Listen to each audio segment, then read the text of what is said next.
These are the best inexpensive hotel rooms in Las Vegas that aren't dumpy, starting at under $100 per night after fees. These are usually no-frills rooms, but they serve their purpose well. You're gonna get a quick look at each room along with resort highlights, but we're gonna move quickly, finishing with our top picks. I guarantee you've been sleeping on a couple of them. On the far northern reaches of the Strip, one of STRAT's recently renovated Elevate rooms shocked me with how nice it was for the price, which starts at under $100 all in. I paid $83 for my one-night stay. Highlights include creative lighting not typically found in budget rooms behind the headboard, and even motion-activated lighting under the end tables. There was a coffee maker with complimentary coffee, an empty mini fridge, and the room felt modern, genuinely nice, and was spotless on the cleanliness front. The only thing I didn't love was the window being plastered over with a sticker, and obviously the resort's location isn't ideal. Resort highlights include the observation deck, which costs $26.95 to experience. It's worth it though, as you'll be able to take in views of the Las Vegas Valley from over 1,100 feet up. A thrill ride can be added to your observation deck ticket for just $5 more. I also thought STRAT's rooftop pool deck was pretty impressive for an affordable resort. Westgate isn't on the Strip, but the Las Vegas monorail can get you there for just $6 one way, or a 24-hour pass costs just $15, making it easy to slide into and out of the action. Ike recently stayed in a base signature king room, which commonly starts in the mid-60s after fees. At 400 square feet, the room felt spacious, had an empty mini fridge, and where else are you going to be able to catch some Z's under the watchful eye of both Elvis Presley and Marilyn Monroe? Pretty sweet view of the Strip as well. The resort pool complex was one Ike enjoyed, the fitness center was top shelf compared to others in town, and the sportsbook is one that we've caught countless special moments at during March Madness over the years. Bottom line, don't let location scare you away. You're a short ride away from it all. Another monorail-connected resort on the north end of the Strip, Sahara is a great spot for folks that appreciate value. Base rooms start in the low 70s after fees, and I found them to be a great affordable home base. Their cheapest room is the Blanca King, which is one of the more unique layouts you'll ever see, with a split bathroom hiding behind two giant sliding mirrors on either side of the sink. There's an empty fridge and a Walgreens across the street to stock it up inexpensively. If the weird layout throws you, spend an extra $10 to $15 a night to upgrade to a recently renovated Mara Style King. They look pretty nice. Sahara is a budget property that feels nicer than it's priced. The casino floor feels downright elegant. The pool, that's what it's called, is like a mini stadium swim and free for anyone to get into, even if you're not staying at the resort. Don't stress it though if that's not your scene. They do have a chill pool reserved for hotel guests that has a cool view of STRAT to the north. Moving to downtown. Main Street Station is steps away from the Fremont Street experience and is home to the most gorgeous casino in all of Las Vegas, and that's a hill I'll die on, as well as the last remaining buffet downtown, which shares the aesthetic of the casino floor. The buffet and the food within it isn't fancy, but it is a good value for bigger eaters. Rooms start in the low 70s after fees, and I found it to be a comfortable, clean, and most importantly, quiet room. Although I've heard others mention train and freeway noise can be prevalent, so that's something to keep in mind. Main Street Station's hotel is hardly fancy, but it is comfortable, was immaculate, and was in spectacular condition overall. Another perk: when gamblers book a complimentary room at Boyd properties like Main Street Station, the resort fee is waived, so that room is actually free. A rarity. A standard guest room at Harrah starts at around $70 after fees, and they're pretty fashionable for the price point. Every room at Harrah's was touched as part of two separate renovation projects that occurred in 2017 and 2020, and that work seems to have held up pretty well. The biggest knock against these rooms are their size. At 280 to 300 square feet, they're among the smallest on the Strip. Size shouldn't bug you too much, however. Being in a great location at a decent price is more important, as Harrah's is right in the middle of it all and even has its own monorail stop to get up and down the Strip. Pricing for base rooms at TI start at $79, and the resort fee is waived, provided you book their TV ad special specifically.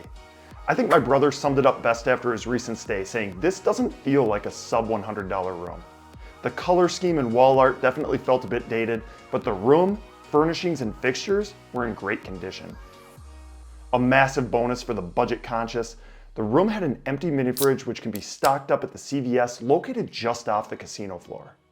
The only completely smoke-free casino on the Strip, Park MGM's rooms are basic, starting at $99 per night after fees, yet trendy enough, featuring pops of color, photographs of random people and scenes hanging from the walls, and a bright tiled shower.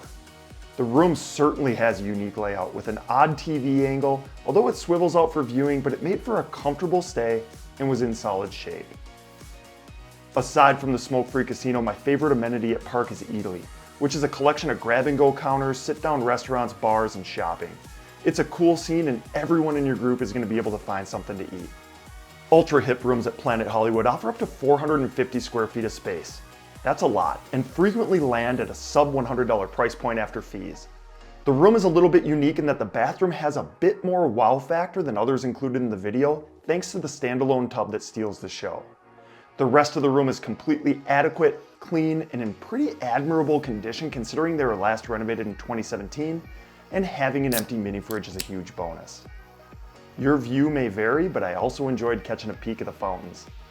What really makes Planet Hollywood special is its mid-strip location and the Miracle Mile shops, which are steps away from your room, meaning there are convenience stores and countless dining options reachable within minutes. Now, be honest, you didn't expect to see Luxor this deep in the list, did you? Luxor's cheapest rooms are in the Pyramid, and they were renovated in 2021, but I was a smidge underwhelmed with my Pyramid Premier room. A few months later, I experienced a Tower Premier King room. It was actually the adjoining room on a 2-bedroom suite I booked, and I'd book it again in a heartbeat. The Tower Premier King starts in the mid $60 range after fees, about $5 more than lesser rooms in the Pyramid, and they are considerably nicer. It's also sizable at nearly 450 square feet. The decor was modern, the TV was brand new, furnishings were in great shape, the toilet could flush a bowling ball, and it felt as though it was renovated within the past month, as opposed to 2018 when they were actually last touched. This is a great budget-friendly room. Luxor also boasts a sprawling pool scene in the shadow of the Pyramid and differentiated attractions like Bodies the Exhibition, Titanic the Artifact Exhibition, and Play Playground, which gives adults the chance to relive their childhood. It's fun. Downtown Grand's Gallery Tower was constructed in 2020 and the rooms within it have a modern feel and most importantly, have been quiet, at least in my experience. My rooms have also had the most effective air conditioning I've experienced in a hotel. I paid $122 all in for my recent stay, but these rooms are commonly priced at under $100 after fees. I love the compactness of downtown Grand. You can get to the casino from your hotel room in minutes and Fremont Street is a block away. Downtown Grand caters to the budget conscious, serving a $3 hot dog and a beer deal, and they deal $1 blackjack and $5 to $10 craps in the casino. Furnace Bar is one of my favorite spots to chase video poker progressives. The rooftop pool is also a pretty cool scene. The base room type at Paris, their Bordeaux room, starts at just under $100 after fees and offers 390 square feet of space, French theming elements, and pops of red. Like others on the list, there's no amenity here that's gonna wow you. It's just a nice room for the price in a great location on the Strip. What makes Paris really special though is the theming elements scattered about the exterior and interior of the resort, and the indoor walkway connecting Paris to Horseshoe is a nice to have amenity. The pool itself isn't one of the best in Vegas, but the fact it's sandwiched between the hotel tower and the Eiffel Tower is pretty unique. New York's rooms were touched as part of a $63 million renovation project that kicked off in 2022, and it was much needed. The resulting accommodations start in the mid-80s after fees, have a modern vibe provided by pops of color, fresh furnishings, and a fake brick accent wall. This is a great room value. For my money, no descent onto a casino floor gets my endorphins flowing more than the escalator at New York. The theming is still amazing after all these years, and the Village Eatery section of the resort is packed with affordable eats like pizza by the slice, sandwiches at Greenberg's Deli, and rice bowls at Lucky Pig, among others. MGM Grand is wrapping up a $300 million renovation project that touched all 4,200 plus rooms in their main hotel tower, and these fresh rooms are a tremendous value, often bookable for under $100 per night after fees. According to the press release, the room draws inspiration from the glamour of the disco era, seamlessly combined with modern elements to create an atmosphere that is both playful and elegant. Bold artwork and dynamic patterns will take guests on a journey through time, celebrating the resort's rich history and legacy of excitement and entertainment while embracing its forward-looking vision. If you're anything like me, you glean nothing from that, but my brother recently stayed there and liked the room quite a bit. There's also an empty mini fridge available for use.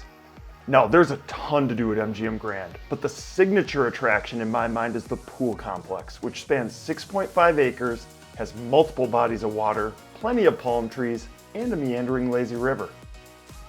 Obviously, opinions vary wildly on this topic, so I want to hear from you in the comments. What's your go-to budget-friendly hotel in Las Vegas?